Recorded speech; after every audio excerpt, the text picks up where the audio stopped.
99% of all internet traffic, from this video to your Pokemon Go account to your family WhatsApp group, runs on a hidden network of undersea cables. Why should you worry? Because modern life depends more and more on those slinky subaquatic wires, and they occasionally get bitten by sharks. How do they function? What are their prospects? Come along today as we go into the question of how the internet travels across oceans.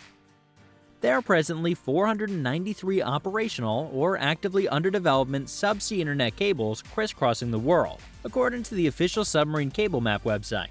These cables range from the relatively modest 300-kilometer Azerbaijan to Turkmenistan wire running under the Black Sea to the 6,600-kilometer Maria cable, which connects Bilbao in northern Spain with Virginia Beach in the United States, and weighs the same as 24 blue whales. There are currently 1.5 million kilometers of undersea data connections installed worldwide, though it's unclear how much it all costs. However, according to expert estimates, a typical transoceanic cable should cost between $300 and $400 million.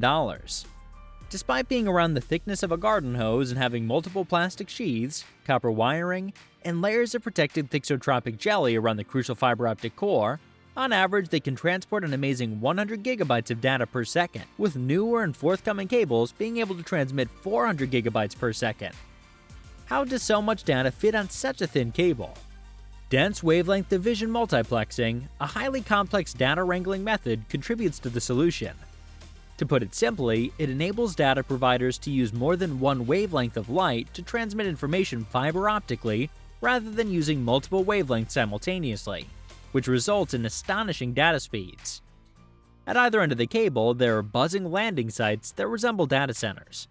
The cables are just long, straight wires, but every 70 to 100 kilometers or so along the seabed, they're punctuated by devices known as repeaters.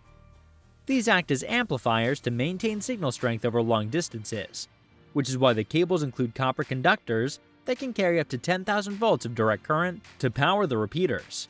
The cables are delayed because they must first be wound into enormous cylindrical drums on cable-laying ships that take up to a year to plan and chart the ideal transoceanic path.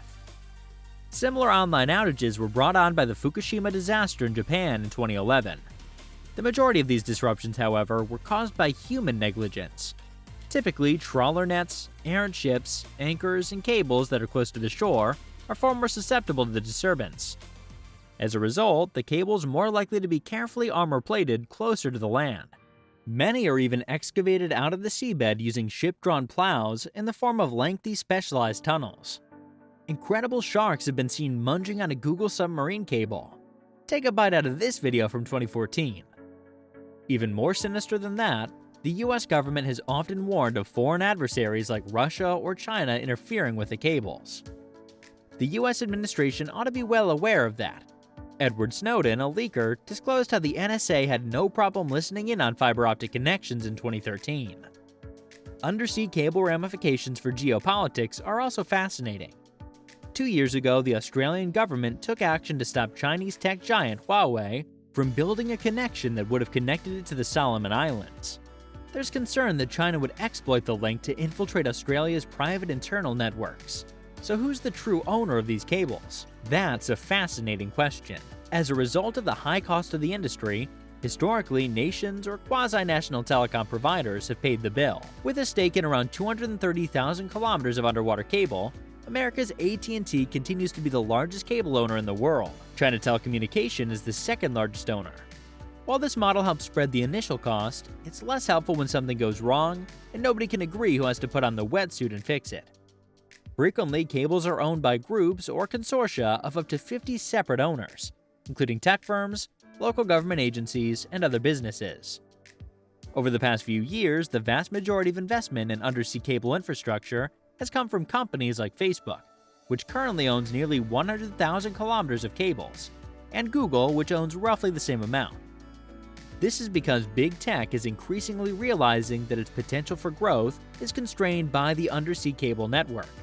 The gigantic AWS data centers of the internet behemoth are connected by cables that cross the Atlantic, Pacific, and Indian Oceans, as well as the Mediterranean, the Red Sea, and the South China Sea.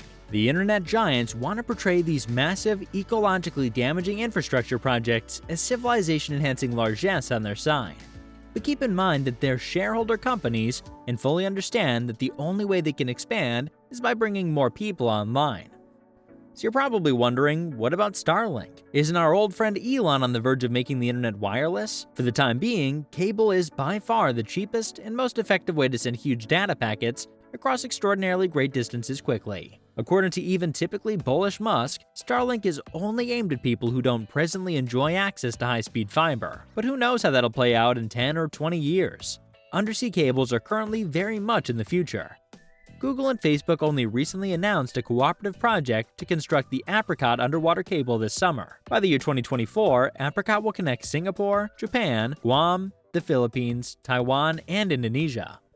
A partnership led by Facebook has just provided funding for the largest subaquatic cable ever, a 45,000-kilometer billion-dollar behemoth named To Africa that will connect 33 countries. What do you suppose will happen to humanity's clever undersea network when it becomes as archaic as the telegraph? Let us know in the comments. And don't forget to subscribe for more totally wired tech content.